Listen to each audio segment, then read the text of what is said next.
Plain of Reeds is a vast marshland that straddles the border between South Vietnam and Cambodia in the Mekong River Delta.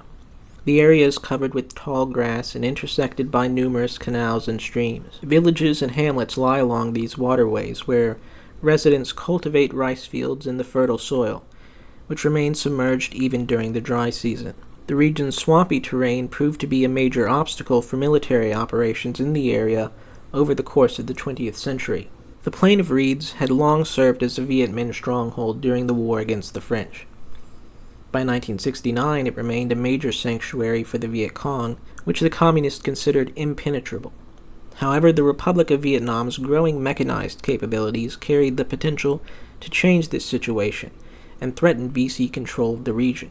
As such, the Republic of Vietnam assigned the Plain of Reeds to the 44th Special Tactical Zone of ARVN's 4th Corps, charging it with countering Viet Cong influence throughout the region. In early April 1969, intelligence indicated that a VC base area was situated near the Cambodian border, about 50 kilometers north of Cao Lan, at a place called Ta Nu. The base consisted of hospitals, barracks, and warehouses, with tons of supplies, built up on the high ground near the Kai Co Canal, which ran parallel to the Cambodian border.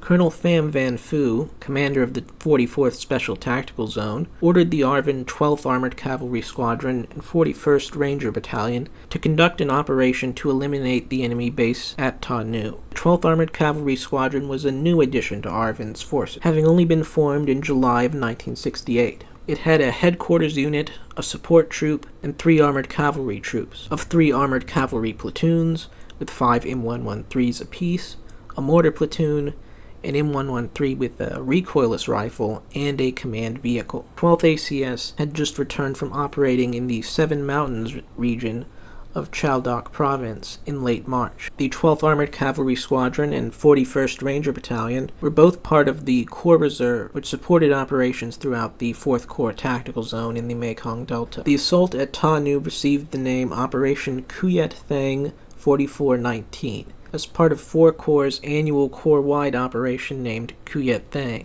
Lieutenant Colonel Ha Mai Viet, commander of the 12th Armored Cavalry Squadron, was given command of the operation, as he outranked the commander of the Ranger Battalion, who was only a captain at the time, an unfortunate but not uncommon factor of ARVN's rapid growth and high attrition. On April 4th, the 12th Armored Cavalry Squadron left Cao Lan under the guise that it was conducting a road-clearing operation to Hong Nu. Lieutenant Colonel Viet hoped to avoid alerting the Viet Cong to the upcoming assault. His units observed radio silence and avoided tasks that might indicate to the Viet Cong that an attack was incoming, like drawing additional stocks of ammunition. His vehicles were only partially loaded with fuel, in order to make crossing the swampy terrain easier. Along the route, Viet's troops rendezvoused with the Rangers, who hopped on the armored personnel carriers for the rest of the journey. From Hong Nu, the task force drove to the Kai Kai border outpost during the night, using searchlights and compasses to navigate. A few APCs got stuck in the mud along the way, but were towed out by their compatriots. At the border outpost, they refueled and prepared for the assault on the following day. Early in the morning of April 5th, before there was light out, the South Vietnamese armored cavalry and rangers left the outposts for the enemy base, advancing in column with 2nd and 3rd troops in the lead and 1st troop in the rear as a reserve. The task force's objectives were divided into 8 zones along the canal, designated A through H. The plan was for the cavalry troops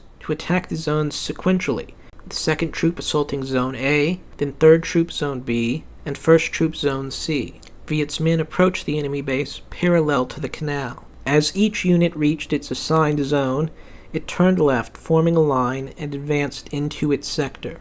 2nd Troop met no resistance in Zone A, and moved to begin searching Zone D. 3rd Troop found VC traps intended to prevent helicopter landing, and soon encountered enemy troops as well. 1st Troop searched Zone C, but didn't make contact with any enemy. However, the fighting in Zone B was intensifying, and Lieutenant Colonel Viet quickly realized that the target enemy base had been found. He sent 1st and 2nd Troops to reinforce 3rd Troop with the intention of surrounding the enemy and blocking any attempt to retreat. The Rangers dismounted and pushed the attack with fire support from the cavalry. The VC had been caught by surprise. After stiff initial resistance, they realized they couldn't withstand the armored assault and quickly retreated into Cambodia, despite ARVN's best efforts to prevent their escape. ARVN forces proceeded to search the area, uncovering large caches filled with explosives and brand new weapons. After 2 hours of searching, they had secured and cleared the enemy base. ARVN inflicted 12 killed in action on the Viet Cong, with many more wounded or captured, while only suffering 1 man killed and about a dozen wounded of their own. The VC's material losses were even greater: 428 weapons,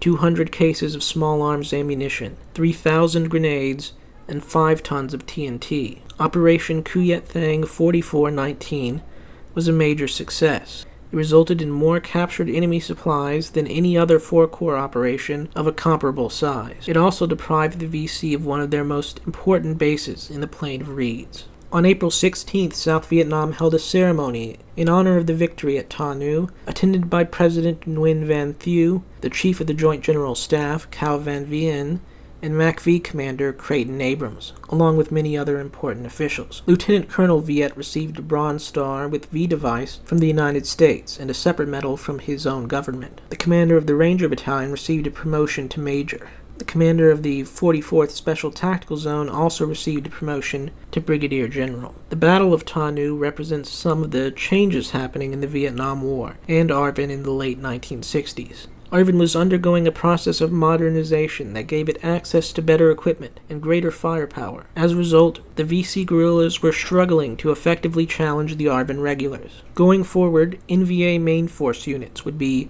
the primary threat to South Vietnamese independence. The war was entering a new, increasingly conventional stage, which would eventually lead to the large corps-level offensives that decided the fate of the Republic of Vietnam.